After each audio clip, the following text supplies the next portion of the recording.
우리 함께 사도신경으로 신앙 고백하시겠습니다. 전능하사 천지를 만드신 하나님 아버지를 내가 믿사오며 그 외아들 우리 주 예수 그리스도를 믿사오니 이는 성령으로 잉태하사 동정녀 마리아에게 나시고 본디오 빌라도에게 고난을 받으사 십자가에 못 박혀 죽으시고 장사된 지 사흘 만에 죽은 자 가운데서 다시 살아나시며 하늘에 오르사 전능하신 하나님 우편에 앉아 계시다가 저리로서 산 자와 죽은 자를 심판하러 오시리라.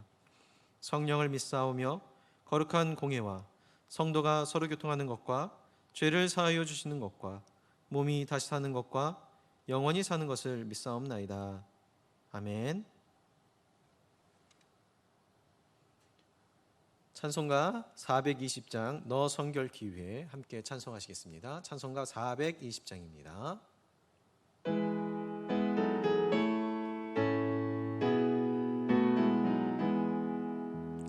너 성결케 위해 늘 기도하며 너 주 안에 있어 늘 성경 보고 온 형제들 함께 늘 사귀면서 일하기 전마다 너 기도하라.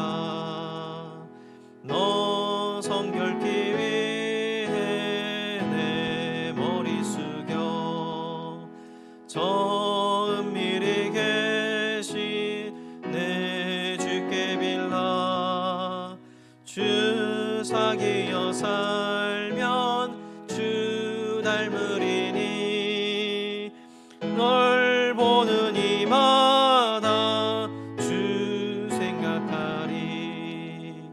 너 성결케 위해 주 따라가고 일 다급하여도 당황치 말고 참 즐거울 때나 또 슬플 때나 너 주님만 믿고 늘 따라가라.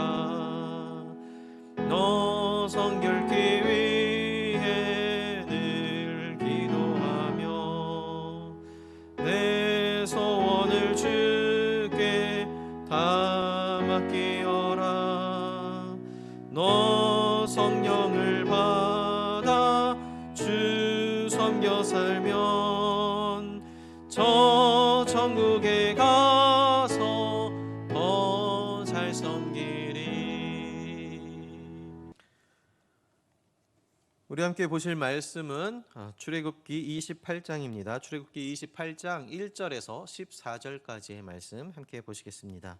출애굽기 28장 1절에서 14절까지입니다.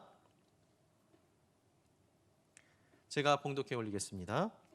너는 이스라엘 자손 중 내 형 아론과 그 아들들 곧 아론과 아론의 아들들 나답과 아비후와 엘르아살과 이다마를 그와 함께 내게로 나오게 하여 나를 섬기는 제사장 직분을 행하게 하되 내 형 아론을 위하여 거룩한 옷을 지어 영화롭고 아름답게 할지니 너는 무릇 마음에 지혜 있는 모든 자 곧 내가 지혜로운 영으로 채운 자들에게 말하여 아론의 옷을 지어 그를 거룩하게 하여 내게 제사장 직분을 행하게 하라.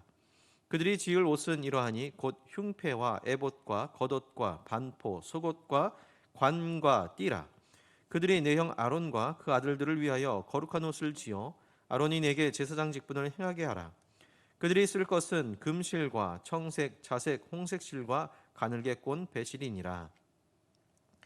그들이 금실과 청색, 자색, 홍색 실과 가늘게 꼰 배실로 정교하게 짜서 에봇을 짓되 그것의 어깨 받침이 둘을 달아 그 두 끝을 이어지게 하고 에봇 위에 매는 띠는 에봇 짜는 법으로 금실과 청색, 자색, 홍색 실과 가늘게 꼰 배실로 에봇에 정교하게 붙여 짤지며 호마노 2개를 가져다가 그 위에 이스라엘 아들들의 이름을 새기되 그들의 나이대로 6 이름을 한 보석에 나머지 6 이름은 다른 보석에 새기라.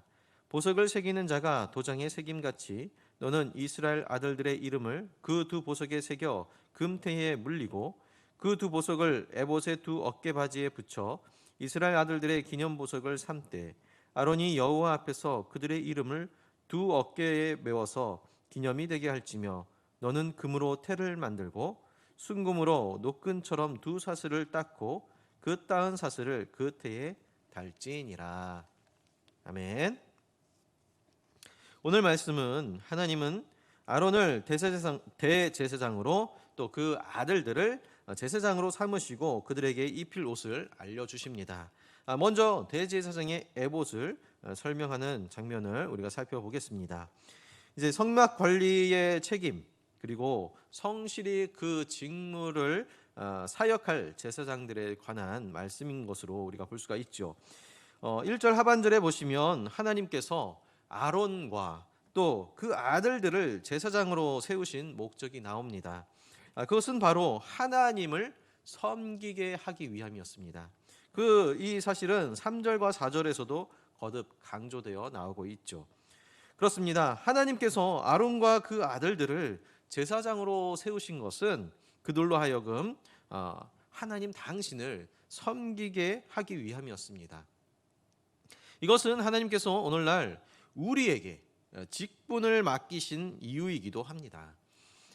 즉 하나님께서 우리에게 직분을 주신 것은 그 직분을 통해서 더러운 이익을 취하라는 것이 아니라 하나님을 잘 섬기도록 그렇게 하기 위해서 우리에게 직분을 주시는 것입니다. 그러므로 직분을 받는 것이 우리에게는 특권이 될 수가 없는 것입니다. 오히려 직분이 많고 중요할수록 더욱 하나님을 잘 섬겨야 될 줄로 믿습니다. 우리가 잘나서 직분을 받는 것이 결코 아닙니다. 바울은 디모데전서 1장 12절에 이렇게 이야기하고 있습니다. 하나님께서 자기를 충성되이 여겨 자기에게 직분을 주셨다고 말하고 있는 것입니다. 우리가 직분을 받는 것도 우리가 잘나서 된 것이 결코 아니라 부족한 우리를 충성되이 여겨서 하나님께서 주신 것입니다. 그러므로 우리는 우리에게 직분을 맡겨주신 하나님께 감사하면서 그러한 직분을 통해 하나님을 섬기는 일에 최선을 다해야 될 줄로 믿습니다. 그러면 여러분에게 주어지신 직분은 무엇입니까? 그 직분대로 또 하나님께 충성되이 행하고 계십니까? 맡은 자에게 구할 것은 충성이라고 하였습니다. 그러므로 내 사랑하는 형제들아 견고하여 흔들리지 말며 항상 주의 일에 더욱 힘쓰는 자들이 되라. 이는 너희 수고가 주 안에서 헛되지 않은 줄을 알미라 라고 사도 바울은 이야기하고 있는 것입니다. 자, 아론과 그 아들들이 제사장으로 선택되었고 또 직무를 감당하기 위해 필요한 복장이 만들 것을 명령하고 계신데 대제사장의 직무를 위해서는 모두 6가지의 그 정규 복장을 갖춰야 했습니다. 이 복장은 영광과 존귀를 나타내는 복장입니다. 그래서 이 복장이 제사장 자신을 스스롭게 영화롭게 하기 위한 것이 결코 아니라 하나님 앞에 대리자로 또 권위 있게 쓰여질 수 있도록 세워질 수 있도록 이렇게 영광과 존귀를 나타내는 모양으로 만들어졌다라고 이야기하고 있는 것입니다. 제사장은 하나님과 이스라엘의 언약 관계에 한편에서는 하나님을 향하여 또 한편에서는 이스라엘 백성들을 향하여 하나님을 대리하는 자리이기 때문에 이처럼 영화롭고 그 영광과 존귀를 드러낼 수 있게 특별한 옷을 지어 세웠습니다. 하지만 그들이 가장 중요한 행사인 대속죄일에는 이런 휘황스러운 옷을 입는 것이 아니라 간단한 흰 세마포 옷만을 입게 되어 있었습니다. 우리는 영원한 대제사장이신 예수님을 통해 우리를 제사장으로 부르신 이 세상을 향하여 하나님의 대리인으로 세우신 그 하나님의 뜻을 성실히 감당하는 저와 여러분이 될 수 있기를 소망합니다. 2절에 보면 하나님께서는 모세에게 대제사장이 입어야 할 그 거룩한 옷을 영화롭고 아름답게 만들라고 하였는데 그 옷을 만드는 데 있어서 필요한 사람들은 3절에 보면 지혜로운 영으로 가득 채워진 자를 선발하여 만들도록 하였습니다. 여러분, 이와 같이 하나님의 일을 하기 위해서는 지혜로운 자, 또 하나님의 영으로 채움받은 자가 쓰임 받아야 한다라는 사실을 우리는 기억해야 할 것입니다. 생각해 보십시오. 무한하신 하나님의 일을 하는 데 있어서 어찌 우리 유한한 인간이 그 지혜를 세상의 지혜로 또 감당할 수 있겠습니까? 오직 하나님의 일은 세상의 지혜로 하는 것이 아니라 하나님이 부어주시는 하나님의 지혜로만 감당할 수 있게 됨을 기억해야 할 것입니다. 그러한 이유로 초대교회 당시에는 집사들을 세울 때 성령과 지혜를 충만한 자를 택하여 세웠습니다. 참으로 하나님의 일을 하기 위해서는 세상의 지혜보다 성령으로 말미암는 하늘의 지혜가 우선되어야 하는 줄로 믿습니다. 하나님의 일을 우리가 감당할 때 하나님의 영으로 가득 채워진 자만이 그 일들을 능수능란하게 감당할 수 있게 되는 것입니다. 그런 자는 세상적인 지혜가 오히려 부족하다 할지라도 세상의 지식과 지혜 있는 자들을 오히려 부끄럽게 할 수 있는 그러한 세움받는 자들이 될 줄로 믿습니다. 우리는 이러한 예를 교회 안에서 하나님의 일을 하면서 끝없이 목도하게 됩니다. 그러므로 하나님의 일을 하기 원하십니까? 그렇다면 주님의 지혜와 주님의 영으로 충만하게 되는 저와 여러분이 되어야 할 줄로 믿습니다. 이를 위해 우리는 구해야 할 것입니다. 구하는 자에게 후해 주시는 하나님께서 우리에게 넘치도록 채워 주실 줄로 믿습니다. 제사장의 복장에 있어서 또 가장 안쪽에 있는 에봇에 대하여 이야기하고 있는데, 그 에봇은 옷의 주요 부위와 또 어깨에 매는 두 끈 그리고 허리를 두르는 장식된 띠로 이루어지는 것을 우리가 알 수 있습니다. 특별히 이스라엘 지파의 이름을 새겨놓은 그 보석을 담아서 기념함으로 대제사장이 하나님과의 언약을 맺은 이스라엘 12지파의 대표라는 것을 상징하고 있습니다. 제사장으로 불리움을 받는 우리 모두는 이처럼 세상을 대표하는 자들인 것을 기억해야 할 것입니다. 하나님 앞에 제사장이 거룩하고 또 영화롭게 세움 받는 것처럼 우리도 하나님 앞에 세상을 중보하며 나아가는 거룩하고 또 영화로운 그 복된 삶을 살아가신 저와 여러분이 되어지기를 주님의 이름으로 축원합니다. 우리 말씀을 기억하며 함께 기도하길 소망합니다. 먼저 기도하실 때에 하나님의 영광과 또 존귀를 이 세상에 드러내는 삶을 살게 하여 주시옵소서. 우리 함께 기도하시고, 또 세상의 아픔과 또 죄를 품고 하나님 앞에 엎드리는 그러한 제사장과 같은 사람이 되게 하여 주시옵소서. 우리 함께 주여 은혜를 주옵소서 외치며 기도합시다. 주여 은혜를 주옵소서. 하나님 아버지 감사합니다. 우리를 이 땅 가운데 왕같은 제사장으로 불어 세워주신 하나님의 은혜에 감사를 드립니다.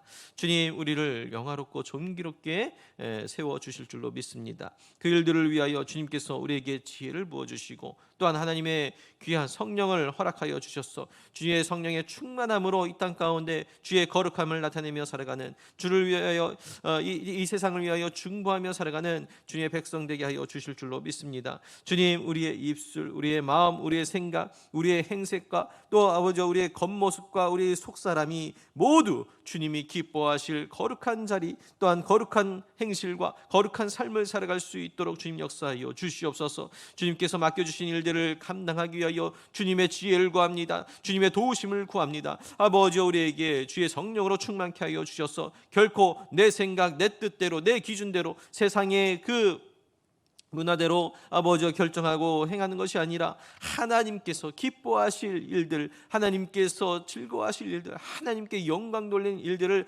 온전히 기억하여 그 일들을 위하여서 정말 성실하게 충성되게 그렇게 살아가는 주님의 백성 되게 하여 주시옵소서. 주께서 맡겨주신 일들 충성되게 행할 수 있도록 주님 영육간의 강건함도 더하여 주시고, 또한 아버지 주님의 지혜로 충만케 하셔서 세상의 지혜를 아버지 뛰어넘는 결코 하나님의 일을 함에 있어서 아버지 세상이 우리를 간과하지 못하고 세상이 우리를 무시하지 못하는 그러한 복된 자리로 세워져가는 주님의 백성 되게 하여 주시옵소서. 오늘도 그 삶을 살아가기 위하여 주님 앞에 결단한 이들에게 차고 넘치도록 부어 주실 줄로 믿습니다. 주님의 은혜를 충만케 하여 주시옵소서. 예수님의 이름으로 기도합니다. 아멘. 우리 주님 가르쳐 주신 기도로 예배 마치겠습니다. 하늘에 계신 우리 아버지여, 이름이 거룩히 여김을 받으시오며 나라가 임하시오며 뜻이 하늘에서 이루어진 것 같이 땅에서도 이루어지이다. 오늘 우리에게 일용할 양식을 주시옵고 우리가 우리에게 죄 지은 자를 사하여 준 것 같이 우리 죄를 사하여 주시옵고 우리를 시험에 들게 하지 마시옵고 다만 악에서 구하시옵소서. 나라와 권세와 영광이 아버지께 영원히 있사옵나이다. 아멘.